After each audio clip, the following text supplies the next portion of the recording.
Assalamualaikum warahmatullahi ta'ala wabarakatuh. Alhamdulillahirabbil alamin. Asyhadu an la ilaha illallah wa asyhadu anna Muhammadar Rasulullah. Allahumma shalli ala sayyidina Muhammad wa ala ali sayyidina Muhammad.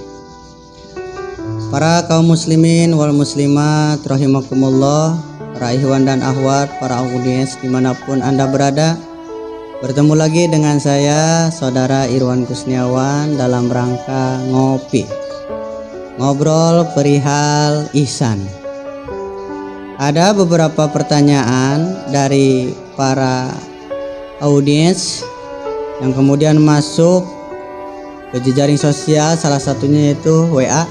Kepada saya bertanya, Pak Ustadz, akhir-akhir ini kita sedang terkena beberapa musibah, mengalami musibah. Salah satunya adalah musibah terbesar, dicabutnya ilmu oleh Allah Subhanahu wa Ta'ala dari dunia dengan wafatnya para alim ulama. Lalu bagaimana sikap kita dalam menghadapi situasi seperti ini? Maka saya mengatakan yang Allah sampaikan dalam firman-Nya di dalam surat Al-Kahfi ayat 17. A'udzubillahi minasyaitonirrajim. Bismillahirrahmanirrahim. May yahdihillahu fahuwal muhtad wa may yudlil falan tajida lahu waliyyan mursyida. May yahdihillahu, siapa orang yang diberi petunjuk oleh Allah, fahuwal muhtad, maka sesungguhnya dia telah mendapatkan petunjuk dari Allah Subhanahu wa Ta'ala, telah mendapatkan bimbingan dari Allah Subhanahu wa Ta'ala. Tapi sebaliknya, wa may yudlil falan tajida lahu waliyyan mursyida. Dan siapa orang yang disesatkannya oleh Allah, artinya dia tidak diberi bimbingan, tidak diberi petunjuk jalan yang benar, jalan yang lurus, maka dia tidak akan mendapatkan wali yang mursyida, seorang wali yang mursyid, seorang guru ruhani yang dapat membimbing ruhani kita. Karena di dalam diri manusia itu ada 4 unsur macam. Pertama ada yang namanya akal, yang kedua ada yang namanya ruh, yang ketiga ada yang namanya nafsu, dan yang keempat ada yang namanya qalbu. Jadi di dalam diri manusia itu ada 4 unsur. Nah, salah satunya adalah ruh. Bagaimana supaya ruh kita terbimbing, senantiasa bisa mengingat kepada Allah, melakukan perjalanan ruh untuk melaksanakan ibadah kepada Allah. Karena banyak orang yang diberi kesehatan oleh Allah jasmaninya, dia mampu mengangkat batu yang besar, dia bisa bekerja menurunkan batu pasir atau pasir dalam satu truk, dalam satu tronton. Tapi untuk mendorong badannya melaksanakan sholat hanya kurang lebih 5 menit, dia tidak bisa. Terasa sangat berat. Dia tidak mampu berzikir, dia tidak mampu membaca Al-Quran yang hanya beberapa halaman saja barangkali, tapi ketika membaca WA berjam-jam dia kuat. Kenapa? Karena ruhnya sakit. Badannya sehat tapi ruhnya sakit. Maka kata Allah, may yahdihillahu fahuwal muhtad wa may yudlil falan tajida lahu waliyyan mursyida. Oleh sebab itu, dengan banyaknya musibah yang sedang kita alami, wafatnya para alim ulama, maka kita perlu adanya seorang pembimbing ruh, guru ruh. Karena guru itu ada 2, ada guru dohir, ada guru batin.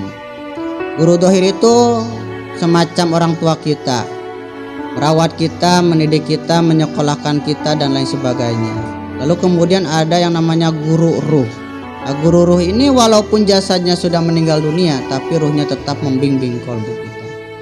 Nah, pada diri manusia itu ada yang namanya kosron. Kosron itu adalah sebuah istana wilayah. Kemudian di lapisan kosron wa fi kosri sodoron, ada sebuah dada, bukan dada luar tapi dada maknawinya ruhaniyah, batiniyah. Wa fi sodoron kolban. Kemudian di dalam sodor, di dalam dada itu ada yang namanya kolbu, hati. Wa fi kolbi fuadan. Di dalam lapisan kolbu ada yang namanya fuad. Jadi kalau kita ingin mencapai tingkat marifat, maka harus bisa sampai kepada lapisan fuad.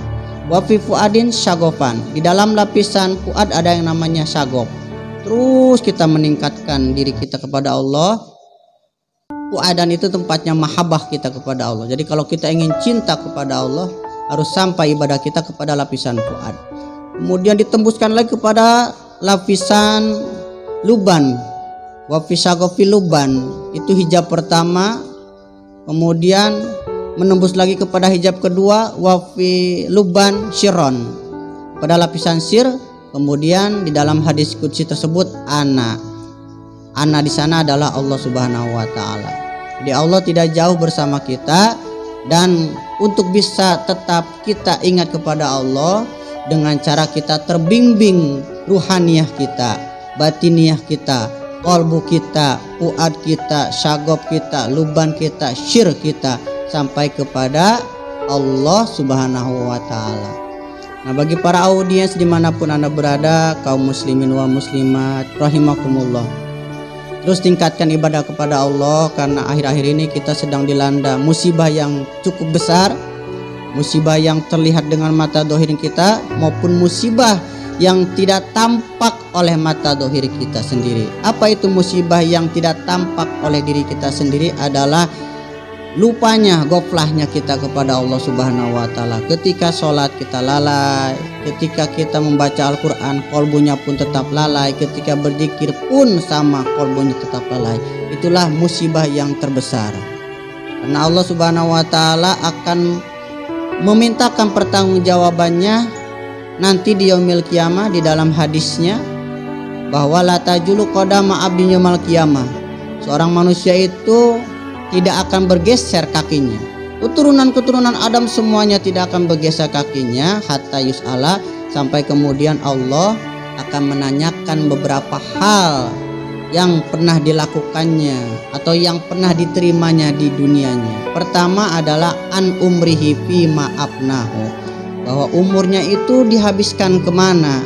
Terkait dengan umur ada ulama fikih, ada ulama syufi. Yang menafsirkan ulama fikih adalah badannya, jasadnya dipakai sholat apa tidak, dipakai berwudu apa tidak, dipakai mengaji apa tidak.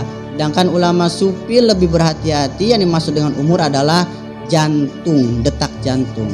Jadi setiap hembusan napas, setiap detak jantungnya itu dihabiskan kemana? Apakah dihabiskan untuk mengingat Allah, berzikir kepada Allah, ataukah lupa lalai kepada Allah, goflah? Nah, itu akan ditanyakan oleh Allah Subhanahu wa taala. Yang kedua adalah an ilmihi fi ma fa'ala, bahwa ilmumu itu dipakai kemana? Ya, terkait dengan ilmu, semua manusia memiliki ilmu. Orang yang tidak sekolah pun memiliki ilmu. Buktinya dia memakai baju di badannya, memakai celana di kakinya. Itu ilmu. Kalau orang tidak memiliki ilmu, tidak berilmu, tentu dia akan memakai celana di badannya, sedangkan dia akan memakai bajunya di celananya. Itu ilmunya akan ditanya. Ilmu dohir maupun ilmu batin, dipakai kemana ilmunya? Untuk para alim ulama, para mubalik pun sama akan ditanya. Ilmunya yang selama dia sudah diterima karunia dari Allah, dipakai kemana?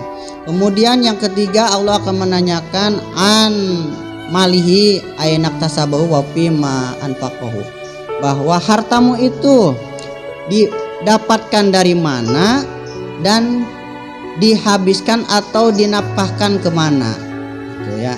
Jadi hartanya, apakah hartanya dari cara dia baik, bekerja, usaha, berdagang, berbisnis dengan cara yang baik, ataukah hartanya dari cara dia menipu, gratifikasi, korupsi dan lain sebagainya. Terus kemudian harta yang sudah diambil, harta yang sudah dia dapati itu akan dikemanakan?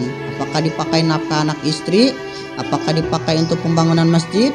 Apakah dipakai untuk santunan anak yatim, sedekah fakir miskin dan lain sebagainya? Itu akan ditanya oleh Allah. Sebesar apapun dan sekecil apapun hartanya, termasuk rumah, termasuk motor, dipakai untuk apa motornya, mobilnya dipakai untuk kemana dan lain sebagainya. Yang keempat, terakhir, Allah akan menanyakan an jismihi fima ablahu, bahwa badannya secara dohirnya itu dipakai kemana, dan ruhaninya pun dipakai kemana, yang tadi saya sudah sampaikan ya. Jadi badan kita apakah dipakai keluar ke masjid untuk sholat, dipakai ke musola untuk sholat, dipakai untuk berzikir lidah kita termasuk badan dohir, termasuk mata kita dipakai untuk melihat ayat-ayat suci Al-Quran atau tidak, dan sebagainya. Nah, itu yang barangkali mungkin bisa menjadi pencerahan bagi kita sekalian, dan khususnya bagi saya pribadi dan umumnya bagi para audiens dimanapun berada, bahwa kesimpulannya musibah yang sedang kita terima akhir-akhir ini dengan wafatnya para alim ulama yang host, maka tingkatkan ibadah kita kepada Allah Subhanahu wa taala dengan syarat memiliki yang tadi, mayyahdillahu fahuwal muhtad wa mayudlil falang tajidala waliya mursida. Kita harus memiliki guru batin yang namanya wali yang mursyid. Itu saja yang dapat saya sampaikan. Terima kasih. Akhirul kalam. Assalamualaikum warahmatullahi taala wabarakatuh.